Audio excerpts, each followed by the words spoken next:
আসসালামু আলাইকুম, welcome back to my channel. ইলিশ মাছ এমন একটি মাছ যা ছোট বড় বৃদ্ধ সবাই খেতে অনেক পছন্দ করে। এই মাছটি কাটতে সহজ, রাঁধতে সহজ এবং খেতে অনেক মজা।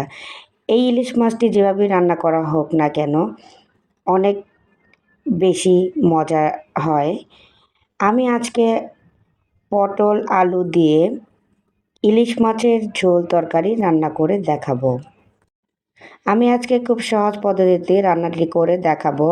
আমি রান্নাটি করার জন্য এখানে নিয়ে নিয়েছি 4টি পটল, 2টি মিডিয়াম সাইজের আলু এবং 2টি টমেটো এবং একটি ইলিশ মাছ। আমি এই ইলিশ মাছের মাথা এবং লেজ রেখে দিব এবং মাছগুলো দিয়ে এই রান্নাটি করে নিব। এই রান্নাটি করার জন্য প্রথমেই মাছটা আমি কেটে নিয়েছি। মাছগুলো একটু বড় বড় মোটা মোটা করে কেটে নিয়েছি। এই মাছের উপরে দিয়ে দিচ্ছি 1/3 চা চামচ হলুদের গুঁড়ো এবং 1/3 চা চামচ লবণ। লবণ এবং হলুদ দিয়ে মাছের গায়ে সুন্দরভাবে মেখে নিতে হবে। এই ইলিশ মাছে ডিম হয়েছিল, আমি ডিমটা আলাদা করিনি, ডিমটা মাছের সাথেই সুন্দরভাবে কেটে নিয়েছি। এভাবে যদি আপনারা ডিমটা মাছের মধ্যে সুন্দরভাবে কেটে নেন তাহলে দেখতে এবং খেতেও অনেক বেশি মজার হবে। হলুদ এবং লবণ মাখানো হয়ে গিয়েছে। এখন একটি প্যানের মধ্যে দিয়ে দিচ্ছি 3 টেবিল চামচ তেল। তেল দিয়ে এর মধ্যে তেল গরম হয়ে গেলে মাছগুলো দিয়ে দিচ্ছি। মাছগুলো যেহেতু একটু মোটা মোটা করে কাটা, তার জন্য একেবারে হালকা বা বেশি কড়া করে ভাজবো না। মাছগুলোকে মিডিয়াম করে আমি ভেজে নিব। তবে যদি আপনারা না ভেজে রান্নাটি করতে চান সেক্ষেত্রে না ভেজে এই রান্নাটা করে নিতে পারবেন। তবে যদি মাছগুলো ভেজে নেন তাহলে এই রান্নাটির স্বাদ বেড়ে যাবে অনেক গুণ। ইলিশ মাছ না ভেজেও রান্না করলে অনেক বেশি মজা লাগে। তবে যদি পটল আলু বা যে কোনো তরকারি দিয়ে আপনারা রান্নাটি করেন সেক্ষেত্রে অবশ্যই চেষ্টা করবেন মাছটা হালকা ভেজে নিতে, এতে করে তরকারিটার স্বাদ বেড়ে যায় অনেক গুণ।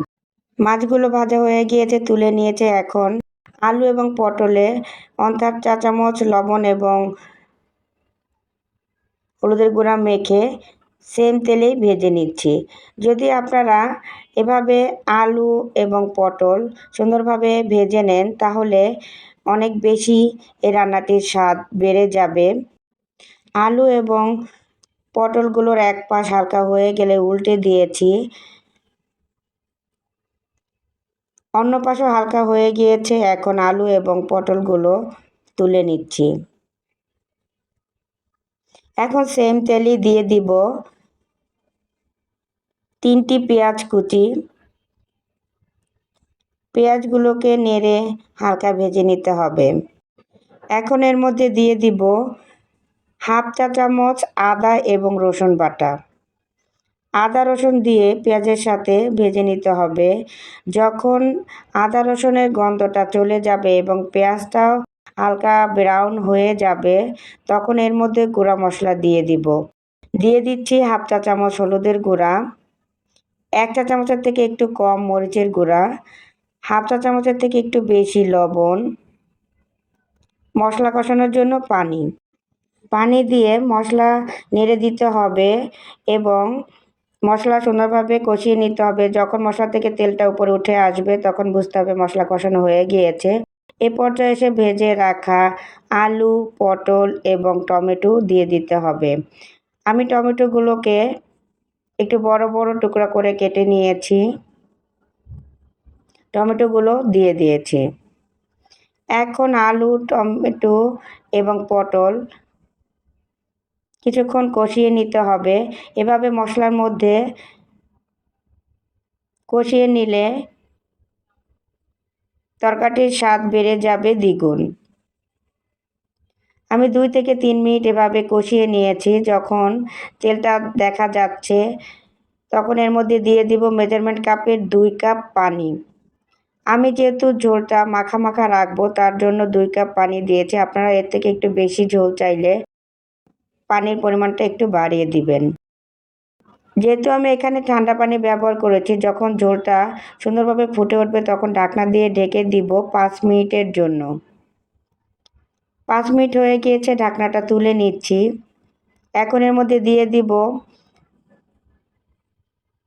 5টি কাঁচামরিচ। কাঁচামরিচটা আমি ফ্লেভারের জন্য দিয়েছি, তার জন্য কেটে বা ভেঙে দেইনি। এখন দিয়ে দিচ্ছি ভেজে রাখা মাছগুলো। এরই মধ্যে আমার পটল এবং আলুগুলো সিদ্ধ হয়ে গিয়েছে, আমি চেক করে দেখেছি। মাছটা একটু চেপে চেপে দিতে হবে ঝোলের মধ্যে। এখন দিয়ে দিচ্ছি ধনিয়া পাতা কুচি। এই রান্নাটি এমনিতে অনেক মজা। আপনারা যদি হাতের কাছে ধনিয়া পাতা থাকে তাহলে দিবেন, না থাকলে না দিলেও কোনো সমস্যা নেই। ধনিয়া পাতা কুচি দিয়ে রান্না করে নিব 3 থেকে 4 মিনিট। এ পর্যায়ে এসে চুলার আঁচ মিডিয়াম করে নিব। আমার যেহেতু মাছগুলো সুন্দরভাবে ভাজা এবং সব কিছু আমি আগে থেকে ভেজে নিয়েছি, তার জন্য এই রান্নাটি করতে বেশিক্ষণ সময় লাগবে না। 3 মিনিট হয়ে গিয়েছে, চুলাটি আমি বন্ধ করে নিব। এরই সাথে তৈরি হয়ে গেল অনেক মজাদার এবং দারুণ স্বাদের ইলিশ মাছ, আলু, পটল, টমেটো দিয়ে ঝোল তরকারি। এই ইলিশ মাছের ঝোল তরকারিটি গরম গরম ভাতের সাথে খেতে অনেক মজা। আপনারা বাসায় আমার রেসিপিতে কম উপকরণে কম সময়ে তৈরি করে দেখবেন, অনেক ভালো লাগবে ইনশাল্লাহ। রেসিপিটি ভালো লাগলে লাইক দিবেন, কোনো প্রশ্ন থাকলে কমেন্টে জানাবেন এবং সবার মাঝে ছড়িয়ে দিতে শেয়ার করবেন। আমার চ্যানেলটাকে আরও নতুন নতুন এবং আনকমন রেসিপি পেতে মাহাদিমা মম ক্রিয়েশন চ্যানেলটি সাবস্ক্রাইব করবেন। সবাইকে আমার পাশে থাকার জন্য অসংখ্য ধন্যবাদ জানাচ্ছি।